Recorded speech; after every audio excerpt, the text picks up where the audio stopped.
Good evening and welcome to another episode of A Migrant's Journey. This is episode number 39.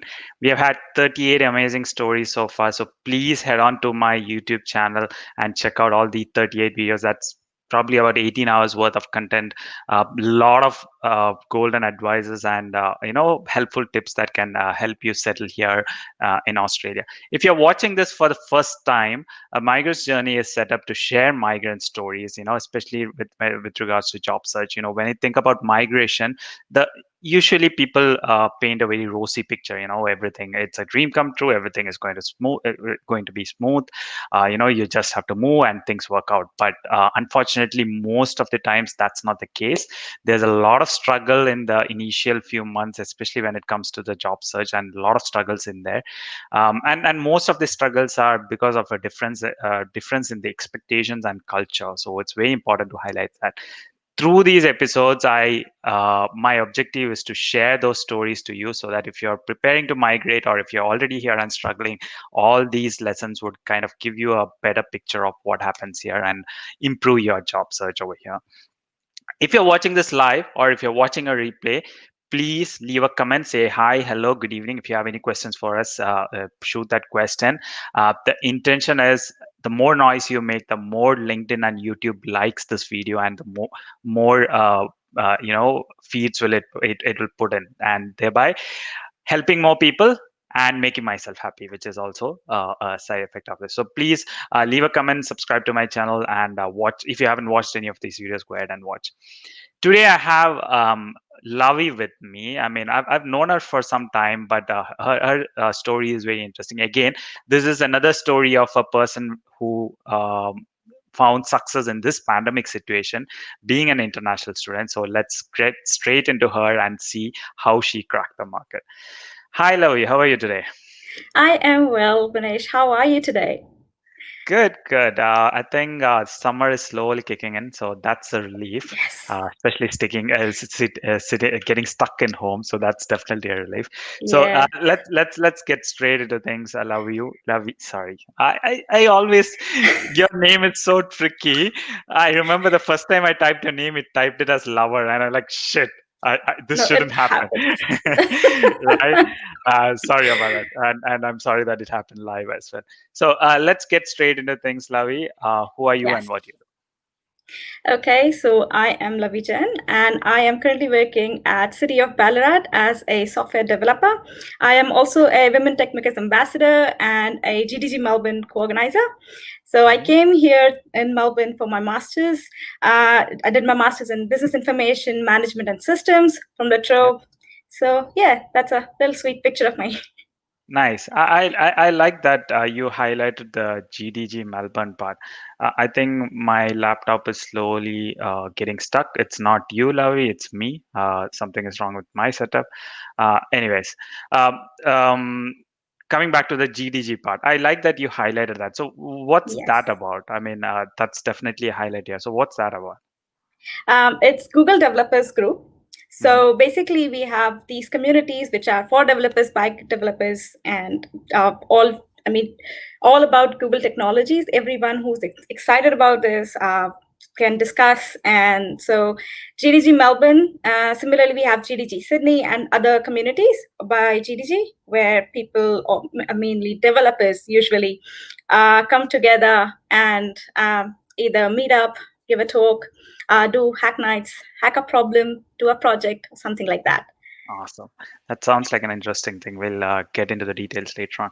Now, let's go to the beginning. Um, before migrating to Australia, Yes. the point that you realized, hey, this is real, and you are moving to Australia. What sort of preparation did you do, before getting here? So, firstly, I took TOEFL and GRE. I was going to Mhm. US. I suddenly came to Australia. So actually, the circumstances changed, and I then planned for coming to Australia. Yeah. But while I was coming here, I actually was quite active at Hmm. the Facebook and WhatsApp groups that are there for international students for their support. Hmm. Hmm. So we have those e-friends who actually post a lot of information, such as there's going to be a welcome desk when you arrive at the airport, how to use the MyKey, how you actually can open your bank account, and those things. Oh, nice. So Yeah. So I usually I've read a lot of those posts, bookmarked them, saved them, and when I came here, it was quite smooth in those terms. So that was not difficult at all. The Hmm. other thing that I had already planned in my mind was that I'll be I'll be super active all the time while I'm here during my uni, after my uni, and try to do as much as I can. Okay, so let's hook on that active part before getting into that. Now, I understand that you did some sort of preparation, especially with regards to research. Now, what was reality like? What happened? How was things? The first few weeks or months. You can read as much as you want on Google, but Indian reality is hard and can be different as well. How was it for you? I would say one thing was good. I was lucky, I would say. I'm not sure, but I always met very good people, very helpful people. So my transition wasn't very tough. I took an Mhm. Airbnb and then moved to a friend helped, and I lived with a Sri Lankan family, and they helped me Mhm. stay, and then I looked for house and stuff. So one thing that was a bit difficult for me was finding vegan, vegetarian food in the initial days. Oh yeah, So that's I hard. actually fainted while I was traveling in a bus. So that Yeah, was something yeah, difficult. yeah. But That, coming on to uni, I would yeah. say it was quite easy as I'd made friends from those WhatsApp groups and having conversations, and Mhm. that was pretty helpful actually. It Hmm. really helped in transitioning. Okay, how you are going to set up your timetable, or who's going to help you with this, who's going to guide you with this. So you just can confirm with someone, and Yeah, they'd help you. I mean, the that's student union thing, people, yeah. yeah. So, just a point. I mean, you mentioned that you have to set up your timetable, which is very different from how usually the Yes. education system works. Countries like India. So, just some light into that, just to give a feel of what actually happens. Uh, okay. You want me to explain how it Yeah, works? yeah. Oh my God, I forgot. Okay, let's skip Okay. that question then. Yeah, so the point being, you have to choose your own timetable. You have to choose what Yes. subjects you do in a semester, which is very, very different. There is very less spoon feeding. I mean, that's the point that I wanted to handle over here. Yes, Now, that's coming to true. the active part, you said you were active in communities like this GDG Melbourne and some other events as meetups as well. So Yes. what was that about? I mean, that's something very different. That's meetups, organizing things like that. It's very different and it's very happening scene. So Yes. what was going on in there? What was the experience like, and how did that kind of help you get comfortable over here, or learn more and grow yourself? So I think the first thing I started with volunteering was my international hosting. Hmm. Then I volunteered for eFriend, for which I Hmm. actually got this customer champion award, and that Hmm. actually helped me in getting a job. Oh, nice. In late, yes. And then I actually was a part of GDG Indore. That's where I belong from. Hmm. So I came here and started looking for any GDG meetups if they were there. So I found one on meetup.com, and then I reached out to the organizer. He was very kind and invited me to their health night. I went there and talked to them. And they told, yeah, if you're up for volunteering, great. We want volunteers. That's amazing.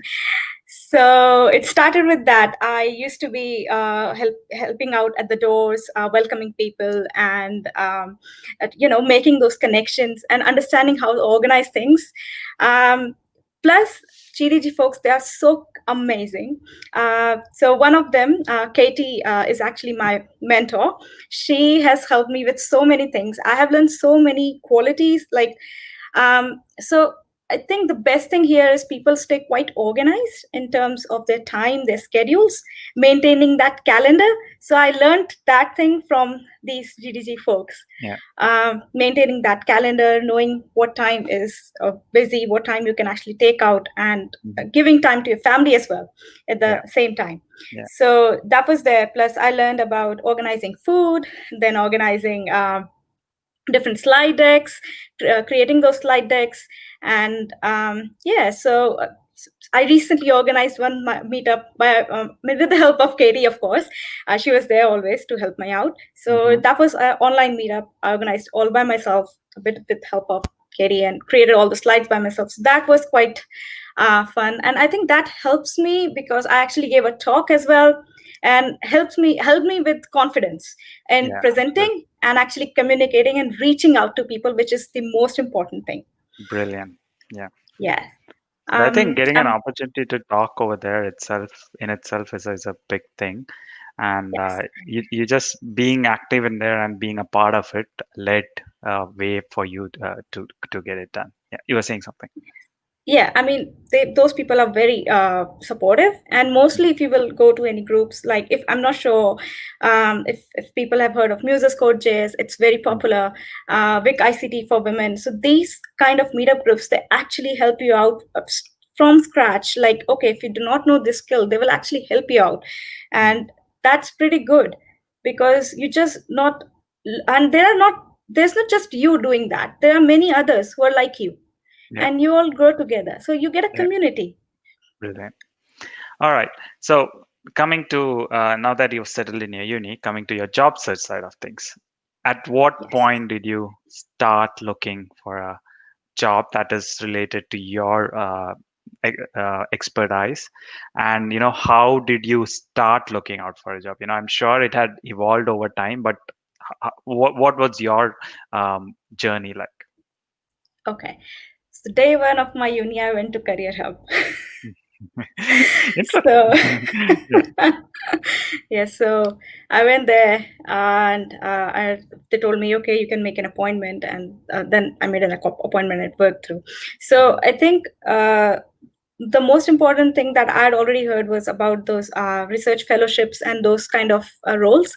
I Mhm. always wanted one like that, but I couldn't get one. However, I definitely tried to apply in those kinds of roles. So I came here in March, and my first job role was started in April. Mm. So I worked there for about 3 months. Then it didn't work out. But then after that, had a gap of about 5 to 6 months before I could actually get a casual job.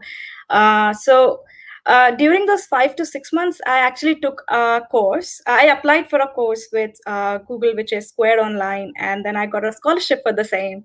And Mm. then I took that course. It helped me a lot. So I got that experience. Meanwhile, I got my casual job.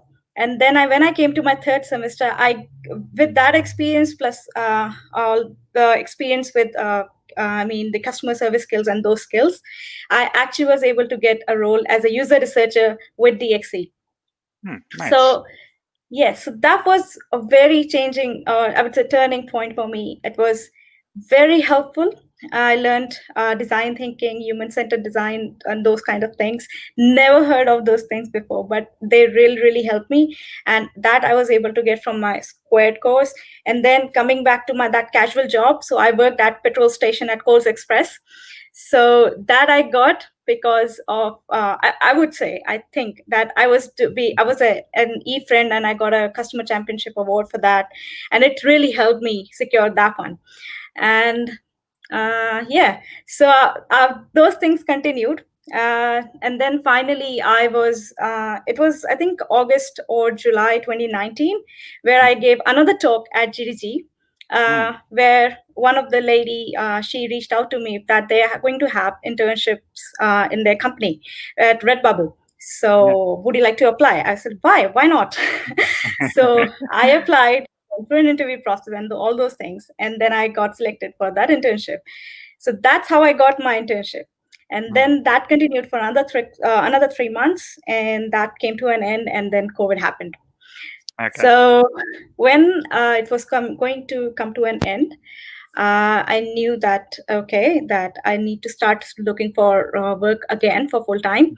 So what I did was, the first thing was that I already had Redbubble in my resume. I already had user researchers DXT experience in my resume, university capstone project in my resume. So I made my LinkedIn premium for a month. Mm. Mhm. So that helped in getting more requests from recruiters and reaching out to recruiters and getting to know more about jobs. So this job I actually had applied in March, the one Okay. with City of Ballarat, and Mm-hmm. the role got cancelled. Mm-hmm. So I told them that okay, whenever it opens up, I would be more than happy if you could consider me again for this one. And then they did that, and that's how it worked out. Awesome. So yeah, and there's one more experience. So Latrobe also has this graduate career employment pathway program. So I had Mm-hmm. applied for that, and I got a rejection email. And then I asked them that why have I been rejected? I mean, I don't think I have any problems with my skills and stuff. And they told me you were actually selected. I don't know how you got the wrong email. So just because you contacted them, okay, that's very interesting. Yes. So I think contacting back, that makes a huge difference. When you Yeah, actually reach absolutely. out, it actually makes that difference that, okay, that person is actually interested in that. Yeah. That's Yeah. that's So, that's that's a very interesting story. But yeah, yeah. glad that things worked out for you and things worked out in the right time. Now, listening to your story, one point that I get is you've tried different stuff, Yes. and you've done it with passion, and you took it on on your head, and you went full on with that. But those it was like different internships. One was in user research Yes. as a user, sorry, what was it, Researcher. researcher, which involves design thinking, and which is something very different from software development. Yes. Then at Redbubble it was something different, and now you're working as a software developer. So that's kind of confusing, right? If you talk to an international student, they think, okay, how will would doing different things be actually bad for them? Shouldn't I do things that will get me to a job? But then there is also conflict that you should actually know what it is that you love doing, and I think you invested a lot of time in understanding what is it that you'd like to do. I remember the conversations with Michael Lambert. He also mentioned the same Yes. thing. So what was your thought process with that, and how did you end up getting into this role? Sure. So the thing is that okay, user research is there, and being business analyst is there, and then finally a software engineering internship is there. So it actually confused me a lot, and then when I was actually interviewing, it made that thing stand out. That okay, she has done so many things. I'm not sure if she's focused toward this one. Hmm. So that was a bit a struggling part for me. I heard from a few friends as well that you need to actually focus. I was actually doing Google Cloud certifications as well during those times. Hmm. So I got those things that no, you need to focus on one thing. And then I was like, I'm not able to do this anymore. I was working on my side projects. I was doing certifications and everything, but I was going nowhere. It felt like I was not going nowhere. I was just applying, applying, and applying, and doing all those things. So what I did was I took a break. I said, Hmm. okay, let's do one thing. Because I actually love talking to people, and I'm always active. We always have meetups. I go out and talk to people and understand what their experiences, learn from them. And now with the pandemic situation, it was not happening that actively. So Hmm. that made a difference. So I thought, yes, why not actually have some coffee catch-ups? Yeah. So online coffee catch-up. So I had those. I met some really helpful people like Michael Lambert, as you said, and there are many more. So those people really helped me to understand my own thoughts. You actually. Yes, you helped me. So, yes, I had a Thanks for not conversation with you, I forgetting. remember. Yeah. So, and then there was this professor from my squared online course. So I just Mhm. asked him, and he said, "Yeah, why not?" Mhm. And then I had a catch up with him, and he has another business as well, which is Bus Start Academy. So he basically helps women transitioning into leadership positions. So he was sharing his idea. I said, "Yeah, why not? I would love to help him out." And I started helping him out with during that course while I was actually doing my side projects, applying, Mhm. getting rejections, being negative, and or working on the side project. But one thing was there that he's quite positive, so he actually helped me a lot going through with the negative things. So when you change your perspective, things started changing. And then I Yeah. was like, okay, let me apply everywhere. it's Hmm. okay to apply everywhere because Hmm. we are international students, Yeah. and it's not easy for us to focus on just one thing, Yeah. given the circumstances. I even applied for, I don't know, data entry roles, and even for pizza shops. I don't know. I applied Yeah. everywhere because I Yeah. wanted to. I wanted to get do something. And then finally it worked out. However, I was still confused, but then it worked out and feeling better. I did my side projects that they really helped me getting through Yeah. this. Yeah, I mean it's a Awesome. bit Uh, confusing situation. yeah, I think even though you were confused, you were reaching out to people and getting clarity out of it, and that was crucial for you. Otherwise, you'll just be lost as in what is it that I can do. You always had some support. You always asked people, and Yes, believe it or not, that is what networking is. If you think networking is, go to a meetup and you get a job, that's not what networking is. This is network. This is actual networking. Figuring out who you are, getting connected to more people, learning what is required, growing with that, and getting a job is just a side effect for me. That's the way I'd like to put it, right? So yes, and I think having that mentality, probably because you worked with I forgot that guy's name, in your professor's name, Patrick. working in Yes, leadership, definitely changed your mindset as in how to approach the whole thing, rather than just desperately looking for a job. Yes, you have yes, to get a job, that's definitely there, but it's also important to understand how to focus and how to go for it. So that yes, was a really exciting thing. yes, Now, um, okay, so we have covered your story. Now, you see a lot of international students around you who are still yes, struggling, and probably because of the situation we are in right now, yes. it's not great. It's not a great situation to be an international student who is graduating right now. What would your advice for them be?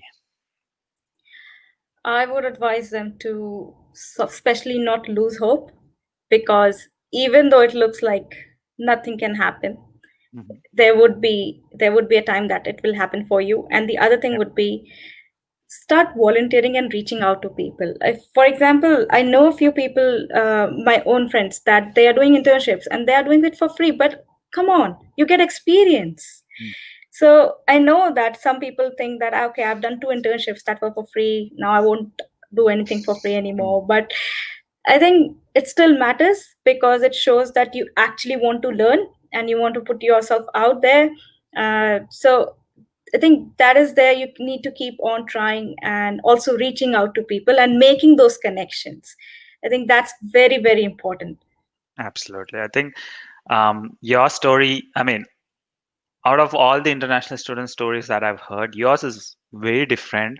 Nowhere in your story that I've heard that you were focused on, or desperately focused on getting a job. You were always either being active in the meetup scene or connecting to people and talking to people. That was your highlight. And when you look back, that is what you see, right? If you're just sitting at home and applying online, when you look back, you'll see a very dark picture, right? Applying online, not getting any responses, no visa excuse, all that is kind of traumatizing. But when you shared your story, I kind of got a completely different vibe, and that is how it should be, right? If Yeah. your mindset is right, and that is up to you, if you want to drive it or not. So that Yes. was an excellent story. Thanks for sharing that, Lavi. Is there anything you'd like to share? I think my list of questions is done. Anything that we have missed discussing, or Um, what I can say is, I actually would like to thank. yeah, I know I am not sure if they are watching or not, but I that think makes there's it makes a lot of difference when you actually talk to people and they actually support you.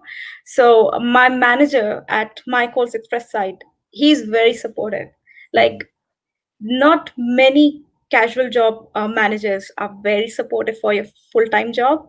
Yeah, So I requested him, come on, please make me full-time. And he's like, yeah, there's nothing here. Make your career. yeah. He straight away said to me. And then there was a time I also had my downfalls uh, where I actually applied. I interviewed with like 8 people from the company, 3 to 4 rounds of interviews.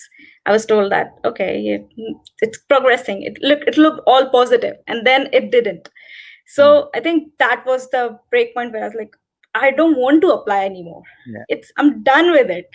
Yeah. So, but yes, definitely my network helped me with that. Patrick helped me, my manager here he helped me. Then Katie helped me. So my professor, another professor. I mean, yes, I've been in touch with my professors, and they have been very, very helpful. Always, they always have something valuable to share with you. So we have a professor, Nate. He helped me, and I think, of course, parents.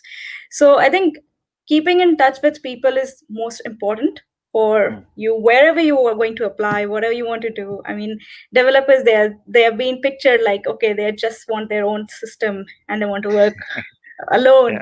It's not just like that. There Yeah. are many things that you can do along with your development and stuff, and Absolutely. still you can learn.